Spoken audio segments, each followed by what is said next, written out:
What's going on, guys? Welcome back to Will of DDT. Bia here with a new deck profile.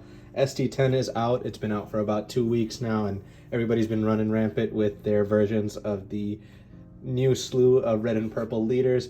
I am here and wanting to share my take on red purple Luffy. Now, super excited now that this deck is out.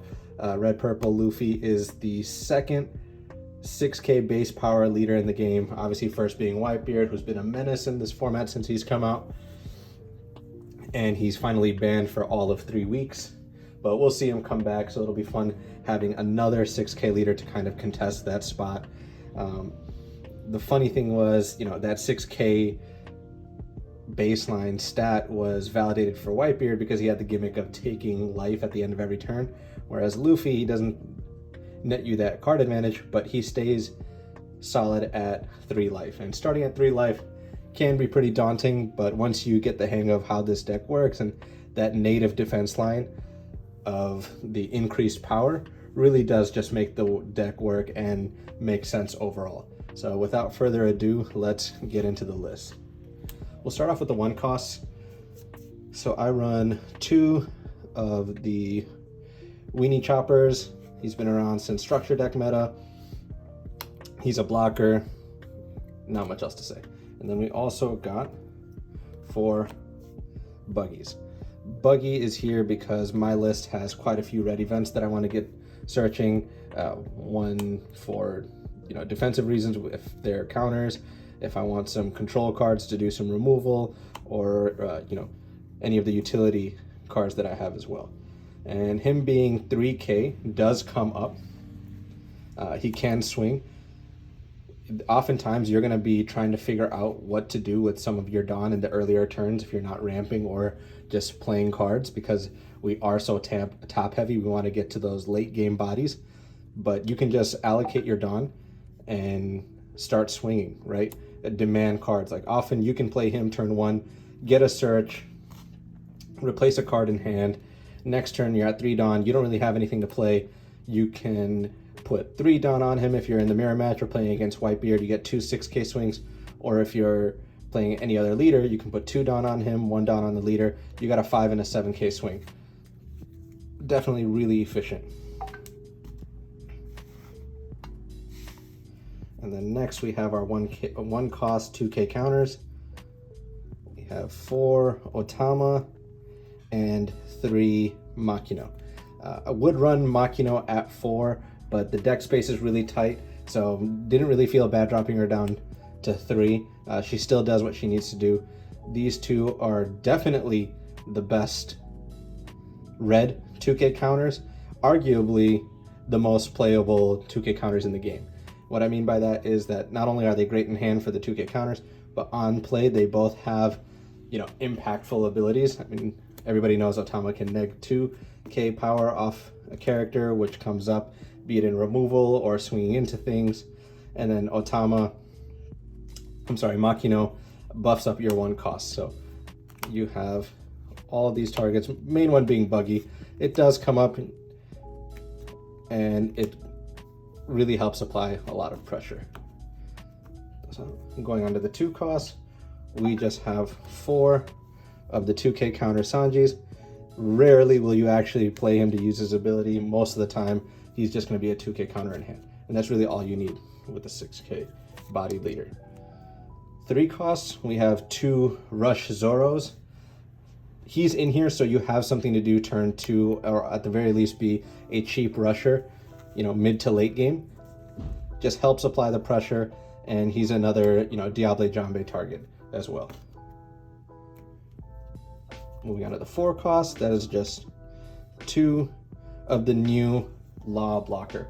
I love this card. I mean, he's a 5k stat line, 1k counter blocker, and then on play, if your opponent has 7 or more cards down -1, trash 2 of them.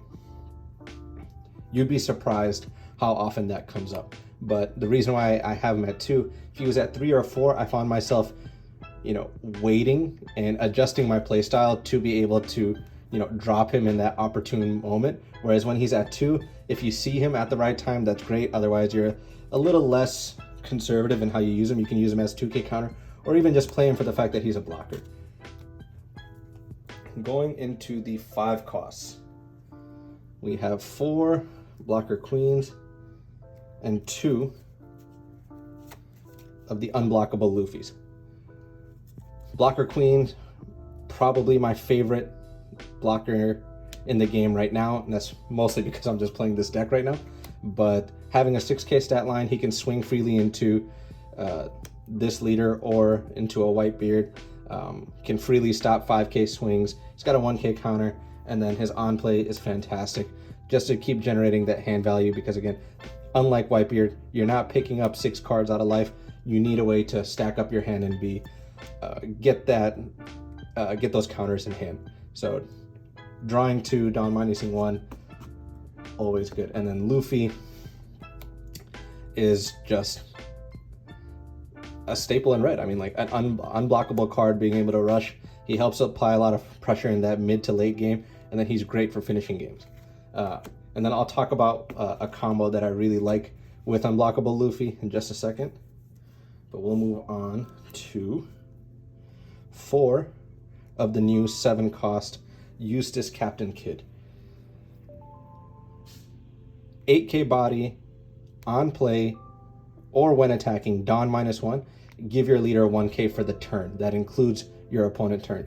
So he makes Luffy a natural 7K every turn. Like the turn he's played, and then every turn that Kidd is on the board, and they stack. So if you have more, you just buff him up further and further.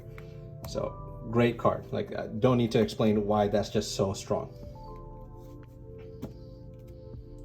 And next we have 1 Edward Newgate, the GOAT himself. Everybody knows what this card does. This, in conjunction with this, if you're playing on curve, turn your 7 Dawn turn, you drop him, buff. He's at 7K. Next turn, you drop Newgate. He's at 8K. Swing with Kidd. He's now at 9K. So a natural 9K for the turn. You're swinging 8, 9 in 1 turn. It's incredible. And then to round off our big bodies, we have 2 Rush Kaidos and 3 of the new 10-drop Rush Luffy. Again, this card's been around forever. Everybody knows what he does, but just for review's sake, on play Dawn -5, you can KO a cost 6 or less character on the board, and he has Rush. Again, just simply a really good card for establishing board, gaining control, or just closing out games. The new 10-drop Luffy, just want to highlight that it's the first card we have that has an 11K stat line, which is just beautiful. I don't know why, it just feels good. It just feels sharper, you know, when you're just like flipping it sideways, say 11K with no Dawn on it, feels crisp. And has Rush. While it's on the board once per turn, if your opponent activates blocker, you can KO an 8K or less character on the board. So it's a great aggressive card and a control card. Nuts having them both. So that's all the characters. We'll go into the events. I mean, as you guys have noticed, we have a lot of non-counter cards, a lot of big beefy bodies to help close out the game. So to make them a little bit more useful defensively, I run 3 Jet Gatling. Again, 3K countered, pitch a card that's burning a hole in your hand, and survive to fight another day. And the trigger comes up pretty often. Rampant active Dawn. Simply good. One of events, we have 1 Jambe, 1 Radical Beam, and more 1 cost. We have 3 guard points. Again, those of us that have been playing against Whitebeard, we have PTSD playing against these cards. Diable Jambe, this was the combo that I wanted to talk about a little earlier. I mean, if you already have a Luffy established on board and you're ready to end the game, you have 10 Dawn, you can drop an unblockable Luffy, swing for 10K, unblockable, spend 5, put 4 on, leave 1 up. That's a 10k unblockable, play Jambay, put it onto Luffy, and that's an 11k unblockable. I mean, you gotta love it. You gotta love it. And then we will move on to our 4 cost events, which is 2 Jet Pistol and 2 All-Star Calamities. I know it says Lead Performer. I'm not going to call it that. It's All-Star Calamities. We'll get over it together. Jet Pistol, again, simple, good removal, combo it with Otama, see it in life, pop something, especially getting rid of those pesky Giltisoros.